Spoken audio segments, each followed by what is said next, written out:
Hello दोस्तों, स्वागत है फिर से स्टडी फॉर सिविल सर्विस के यूट्यूब प्लेटफॉर्म पर। और पिछले कई दिनों से हम लोगों ने ज्योग्राफी के संबंध में काफ़ी चर्चाएं करी, जिसमें मेन टॉपिक था हमारा विंड्स के बारे में। और हमने विंड्स के बारे में लगभग काफ़ी कुछ चीज़ें डिस्कस करी हैं। कल हमने लोकल विंड्स के बारे में डिस्कस किया था, उससे पहले जेट स्ट्रीम्स के बारे में किया था, है ना। तो विंड सिस्टम को समझने के लिए जो हॉरिजॉन्टल पैटर्न है प्रेशर बेल्ट्स का, उसको भी समझ लेना उतना ही ज़रूरी है। ठीक। तो आज हम लोग डिस्कस करने जा रहे हैं horizontal distribution of the pressure. ये तो हम जानते ही हैं कि अर्थ के सरफेस में जो वर्टिकल प्रेशर का डिस्ट्रीब्यूशन है वो ऊंचाई बढ़ने के साथ साथ कम होता है। ठीक, ये बात हमको पता है पहले से ही। क्या चीज़ पता है हमको? कि ऊंचाई बढ़ने के साथ साथ क्या होगा, प्रेशर हमेशा कम होगा। जैसा कि मैंने शुरुआत के जो लेक्चर मैंने शुरू किए थे इस प्लेटफॉर्म पर, वहाँ पर मैंने एयर कॉलम्स की सहायता से आपको बताया था कि कैसे पहाड़ों की ऊंचाई पर प्रेशर जो एग्जर्शन है वो काफ़ी कम होता है और प्लेन एरिया में काफ़ी ज़्यादा होता है। तो ये जो डिस्ट्रीब्यूशन हमने देखा था प्रेशर का, ये था वर्टिकल डिस्ट्रीब्यूशन। और ये जो फिगर है आपका, जिसमें विंड सिस्टम के बारे में भी समझ में आता है, ये हमको प्रेशर डिस्ट्रीब्यूशन सिस्टम के बारे में भी बताता है। तो इस लिहाज से ये जो डायग्राम है ये काफ़ी इंपॉर्टेंट हो जाता है। ठीक। तो सबसे पहले तो हम इस फिगर को देख के ही समझ लेते हैं, इस डायग्राम को देखकर, कि देखिए अर्थ की अलग अलग इसमें स्थितियां बनाई गई हैं। और यहाँ पर कुछ चीज़ें पहले से ही लिखी हैं, मैं आपके सामने पढ़ देता हूँ। यहाँ पर लिखा हुआ है इक्वेटोरियल लो प्रेशर, अर्थात विषुवत रेखीय निम्न वायु दाब की पेटी। और ब्रैकेट में लिखा हुआ है यहाँ पर डोल्ड्रम। समझ में आ रहा होगा आपको। यहाँ पर लिखा है सब ट्रॉपिकल हाई प्रेशर बेल्ट। क्या लिखा है? सब ट्रॉपिकल हाई प्रेशर बेल्ट लिखा है यहाँ पर। ये भी आपको बात समझ में आ रही है। और इसका नाम है हॉर्स लैटिट्यूड। बताऊंगा अभी क्या चीज़ है ये। इसी प्रकार एक और प्रेशर बेल्ट बन रही है आपकी 60 डिग्री लैटिट्यूड, नॉर्थ और साउथ दोनों में। और इसी प्रकार से यहाँ पर लिखा हुआ दिखाई दे रहा है आपको हाई प्रेशर। इसका मतलब ये हुआ कि अर्थ का जो हॉरिजॉन्टल डिस्ट्रीब्यूशन है प्रेशर का, वो एक समान नहीं है। ठीक। तो इसी पे चर्चा है हमारी कि ऐसा क्यों है। तो एक बात तो पक्की है, आपको दो चीज़ें समझ में आएंगी इसमें। एक, सबसे पहले तो हमें समझना चाहिए कि जो सेंट्रीफ्यूगल फोर्स है अर्थ का, वो हर जगह एक समान नहीं है। सबसे अधिक कहाँ पर होना चाहिए इसे? इक्वेटर पे सेंट्रीफ्यूगल फोर्स, है ना। और सबसे अधिक सेंट्रीपिटल फोर्स कहाँ पर होना चाहिए? ये होना चाहिए पोल्स पर।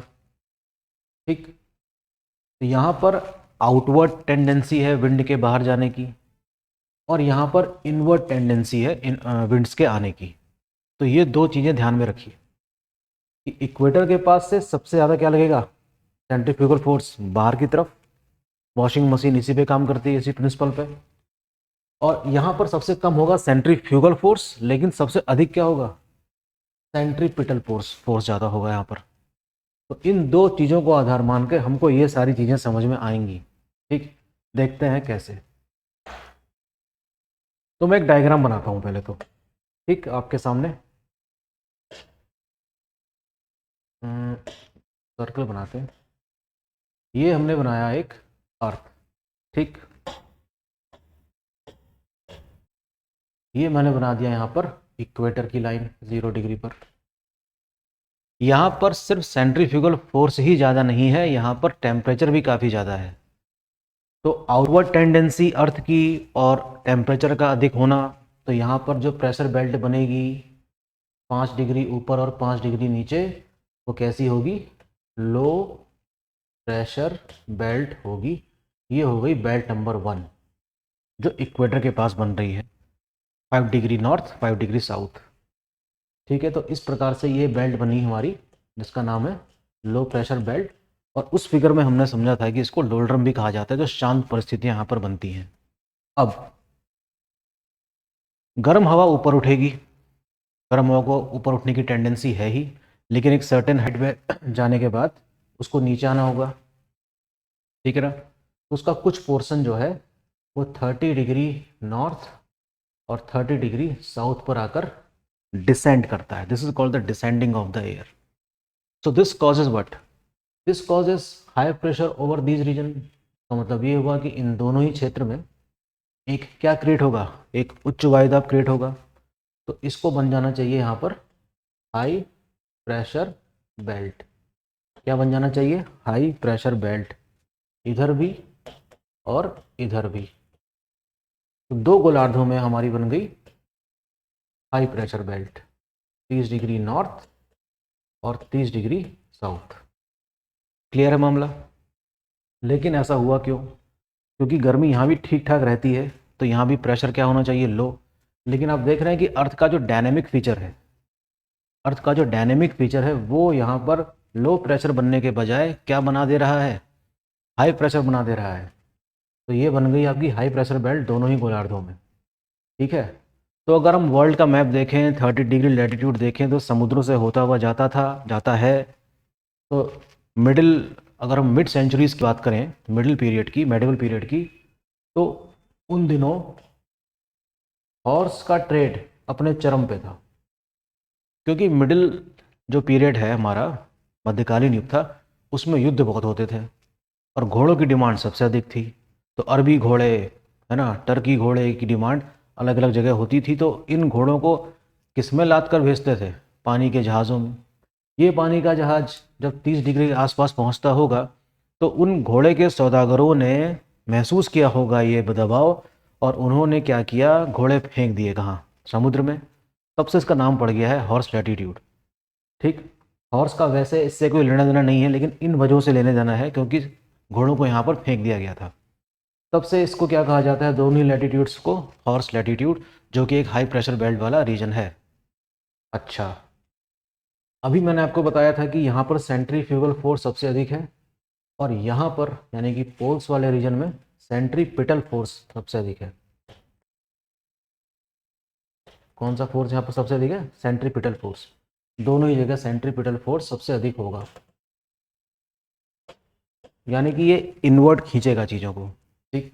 प्लस इन वजहों से यहाँ पर जो एयर है वो पाइल अप हो जाती है, एकत्र हो जाती है, 60 डिग्री लैटिट्यूड से भी, नॉर्थ में भी, और 60 डिग्री लैटिट्यूड साउथ से भी।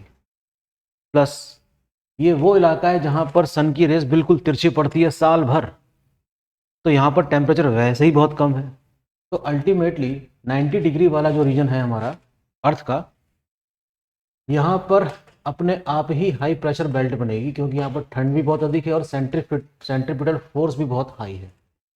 तो इन वजहों से यहाँ पर क्या बन जाएगी, हाई प्रेशर बेल्ट। तो हाई प्रेशर बेल्ट कितनी बन गई, एक दो इस तरफ, एक दो इस तरफ। अब बचे हैं दो लैटिट्यूड और इसका नाम है 60 डिग्री के आसपास। नाम इसका है सब पोलर, यानी कि उपध्रुवीय क्षेत्र, उत्तर में भी और दक्षिण में भी। अब जो सब पोलर रीजन है, यानी कि उपध्रुवीय जो क्षेत्र है, यहाँ पर लो प्रेशर क्यों बनता है। जैसे कि मैंने अभी आपको बताया कि इन दोनों रीजन में सेंट्रीपिटल फोर्स काफ़ी ज़्यादा है, तो इसकी जो टेंडेंसी है वो एयर को अपनी तरफ खींचने की होती है। इन वजहों से क्या होगा कि एयर का जो पाइलेशन होगा वो इस तरफ हो जाएगा। ठीक है।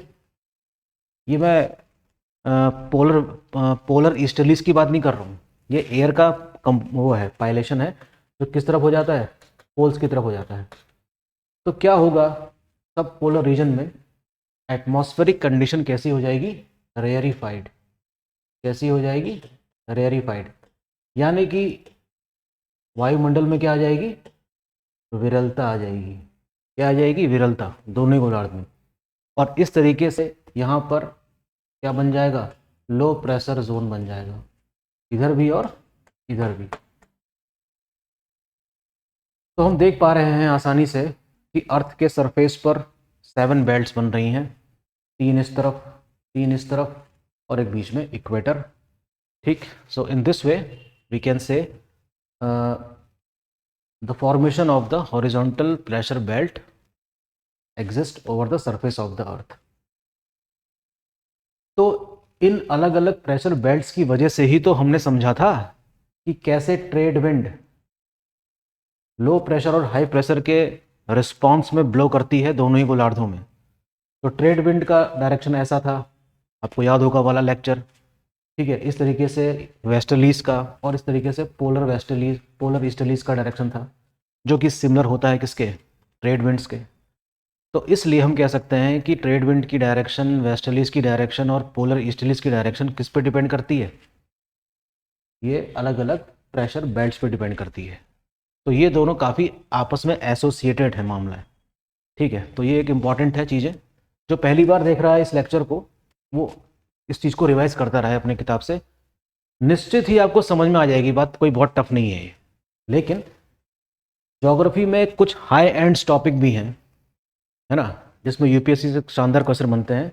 तो उस हाई एंड टॉपिक को समझने के लिए हमें ये सारे कॉन्सेप्ट पहले से ही क्लियर होने चाहिए। दरअसल मामला ये है, तो ये तैयारी से पहले की तैयारी है ना। आगे जो हायर एंड क्वेश्चंस हैं उनको समझने के लिए ये सारे बेसिक कॉन्सेप्ट हमारे पहले से ही एडवांस में ही क्लियर होने चाहिए। तो ये सब चीज़ें तो आपको एग्ज़ाम में बैठने से बहुत पहले से ही पता होनी चाहिए, स्कूल लेवल पर ही पता होनी चाहिए बात। फिर भी इसका रिवीजन काफ़ी ज़रूरी है, इसको करते रहिए। और ज्योग्राफी के संबंध में अभी तक हमने जो भी चर्चाएं करी हैं, निश्चित रूप से उसका फ़ायदा आपको मिला होगा। आप अपनी किताब उठा के पढ़िए एक बार, सब कुछ समझ में आएगा। और अपने डाउट्स प्लीज़ कमेंट में लिखकर भेज दिया कीजिए, ताकि मैं भी कुछ और पढ़ूँ, देखूँ, समझूँ, ठीक है। तो डिपेंड करता है कि आप लोगों का रिस्पॉन्स किस तरीके का है, ठीक है। तो ये रहा फिगर, इसको देखिए, बार बार समझिए और डायरेक्शंस को याद रखिए। 1 से 2 क्वेश्चन एग्जाम में आ ही जाते हैं यहाँ से, है ना। तो काफ़ी इंपॉर्टेंट टॉपिक है। और बने रहिए स्टडी फॉर सिविल सर्विस के साथ। कमेंट्स करिए, अपने दोस्तों को फॉरवर्ड कीजिए और सब्सक्राइब करिए चैनल्स। Thank you.